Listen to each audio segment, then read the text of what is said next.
I'm your host, Luigi Labruto. And I'm Nemo, bringing you today's show. Today we have an informative video regarding the track team.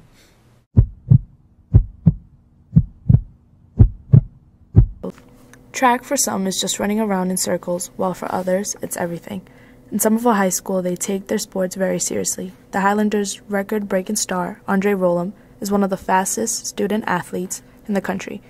Somerville High School is known for their many sports. So we're here today to interview track students and coaches to find out what track really is and where they are this year. Greater Boston League, we only have 5 teams on our schedule right now, whereas a lot of other leagues have many teams and they've had meets already. We were only able to have a scrimmage with Lowell Catholic and Arlington Catholic last week, which went a long way to telling us who we think is going to be able to run in each event, from the hurdles to the 50 all the way up to the 2-mile. Medford. And we're going to have our own invitational in here with the whole league coming in. We'll run different kinds of events, a lot of relays and things like that on the day after Christmas. So we've got good kids in every event, but some of them are new at it, so it's going to take a while to sort out. So how did you get into track? This kid, my ex-captain, Joe Bruntis from the soccer team, after my freshman year, he pulled me and presented me to Coach D, and he basically forced me to run track. And then at the beginning I didn't really like it, but then throughout the season I started to like it. So tell us about your 600-meter win. It was last year. I ran 600 meters in 1 minute and 19 seconds. I set the state title and the school title too. How do you see the future in the team? So far this year we have a lot of runners. We have about like 20 freshmen, so by like senior year, junior year, the team's gonna be really strong. But as far right now, we don't have such a strong team, but through time we're gonna improve, and I'm pretty sure we're gonna be one of the best at GBL. But we're gonna work hard for it, and that's all. It's been Guillermo Moran with your interview for the news forecast. See ya.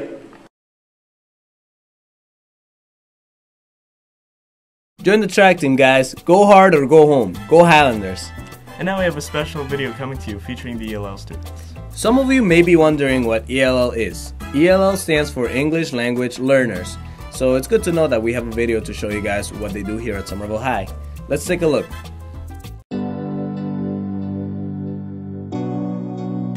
Hi, my name is Chester. We're here at Somerville High to interview the ELL students with their struggles with English. Where are you from? Somos de El Salvador.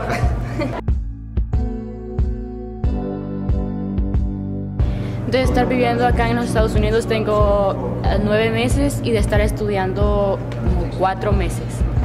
¿Y tú?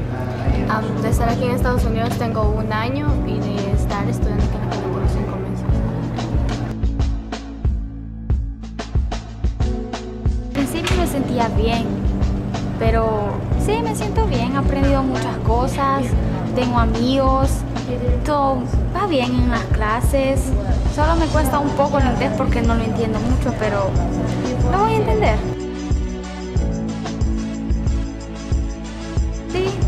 Sí, porque le enseñan muchas cosas diferentes y se las enseñan de diferentes formas y aprendemos mucho.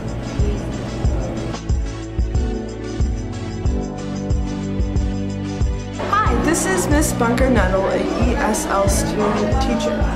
We're going to interview her today. How do you feel about these students? Oh, I love these students. I have a good time teaching them. What motivated you to start teaching ELL students? Well, a long time ago, I still am very interested in learning foreign languages, and I traveled around the world. I taught ESL in the Philippines for 3 years. So when I came back to America, I said the best way to continue feeling like part of the whole world would be teaching ESL students. What makes this learning experience easier and more fun? Oh, that was a hard question. Well, it's easy because I do speak several of their languages, and my first teaching experience was using pictures and real objects that always makes it easy when you teach beginners. And it's fun because I like it when the newcomers who don't know any English suddenly know English. And I'm always learning a few new words too. It's nice. How would you help them succeed in English language? Well, every year I keep asking myself, have I done a good job? What can I do differently to try to get them to learn more?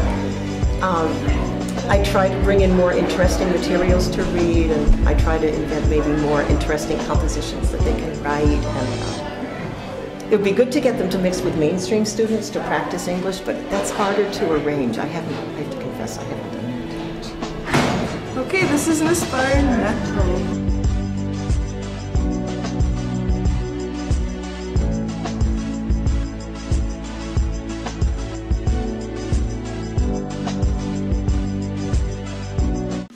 It's good to hear the perspective of all the students here at Somerville High. Speaking of the students, do you guys find IDs a nuisance? I certainly do. Hear me out, you really shouldn't. This next video will explain why. Let's take a look. Hello Somerville High. Luigi here to talk to you about something with which all students have to do. Today we'll be talking about the different viewpoints between the students and staff about being required to wear IDs during the school day. I believe that there have been people in the past who've actually entered the building that shouldn't have been here, caused some problems. I don't know specifically what happened, but I do believe that that is the story behind why we have IDs. From my understanding, as someone who's from Somerville and I went to Somerville High, I always understood that it was an issue of there were race riots and there was just a lot of violence going on in the 90s here, and because of that some kids from other schools were coming into this school to fight kids here and hurt them and things like that, and vice versa. So they started using the IDs so that we could know if that kid is actually a Somerville High student. I do. I think that there are people sometimes who do want to come to the building and maybe cause some problems. And that's one way of differentiating who is who. It's easier for the faculty to identify people, and also if somebody's supposed to be in the hall and they should be in class, it's easy to identify who they are with the IDs. I think they're more effective now that more teachers are enforcing the ID rule. And also, just like I said before, the people who should not be in the building, shouldn't be here, it's easy for us to identify who they are as well. I still don't think it's that big of a deal to wear them. I mean, again, I had to wear them when I was a student, and I think it's a pretty simple rule. And I think it gives me mad swag, yo.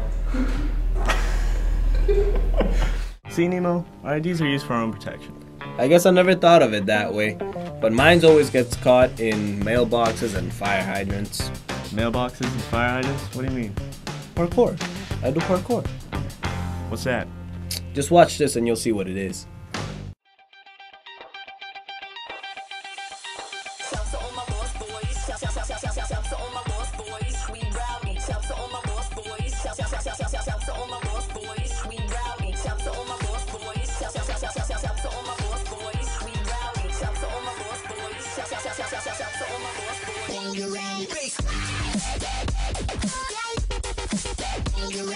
This is Carlos. This is Steven. And this is parkour.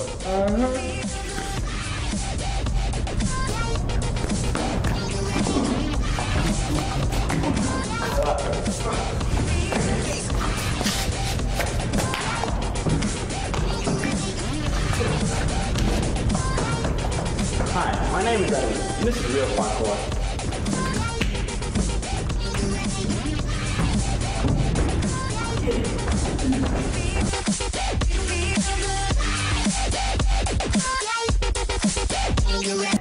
Parkour is a discipline where the goal is to get from point A to point B as quickly and as efficiently as possible. It's relative. Freerunning has the same concept but has freestyle elements such as backflips, front flips, side flips, and other neat little tricks that are all freestyle. It started off in the suburbs of France in the early 20th century and has exploded since then.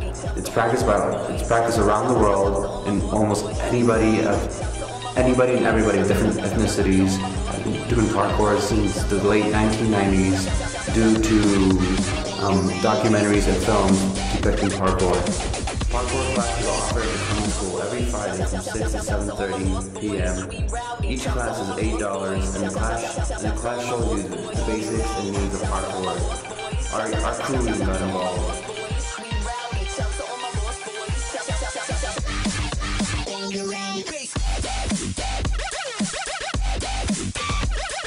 This is everything signing out for VTV.